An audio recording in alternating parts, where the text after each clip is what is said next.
ও যুবক ভাই, নেককার বিবি কেন ঘরে ঢুকাইবা? নেককার বিবি ঘরে ঢুকাইলে তোমার জন্য তিনটা লাভ। এক নম্বর লাভ হলো হায়াতের জিন্দেগিতে স্বামী হিসাবে খেদমতের কোনো ত্রুটি হবে না। কারণ নেককার বিবিরা স্বামীর খেদমতের বড় পাগল, বড় পাগল। কেমন পাগল জানো গো? ছোট্ট একটা ঘটনা মনে পড়ছে, বলবনি। নেককার বিবিরা কেমন স্বামীর খেদমতের পাগল। আল্লাহর ওলি আল্লামা কারশি রহমাতুল্লাহি আলাইহি ওয়াজমাবের একজন বুজুর্গ বড় আল্লাহর ওলি। আল্লাহ পাক তাকে একদিন ঈমানি পরীক্ষার মধ্যে ফালায়া দিয়েছেন।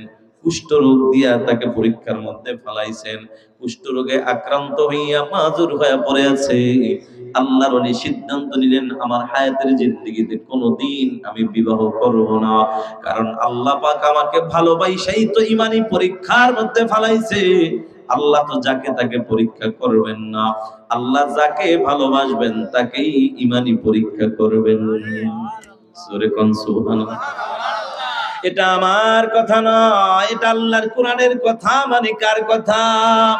সূরা বাকারার 155 আয়াতের মধ্যে আল্লাহ জানায়, আল্লাহ বলেন, ওয়ালা নাবলুওয়ান্নাকুম বিশাইইন মিনাল খাউফি ওয়াল জু'i ওয়া নাকসিম মিনাল আমওয়াল ওয়াল আনফুসি ওয়াস সামারাত ওয়া বাশশিরিস সাবিরিন।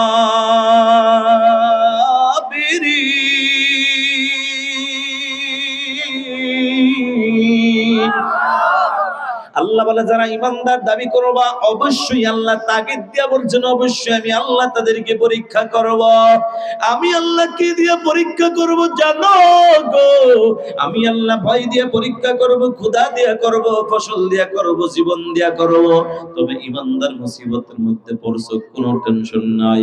মাজারে দৌড়ে লাভ হবে না, বাজারে দৌড়ে লাভ নাই, মানুষের পিছনে ঘুরে লাভ নাই।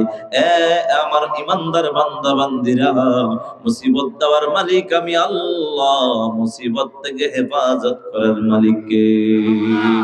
আল্লাহ ডাক দিয়ে কা, মুসিবত যেহেতু আমি দিয়েছি, আমার কাছে সাহায্য চাইবা।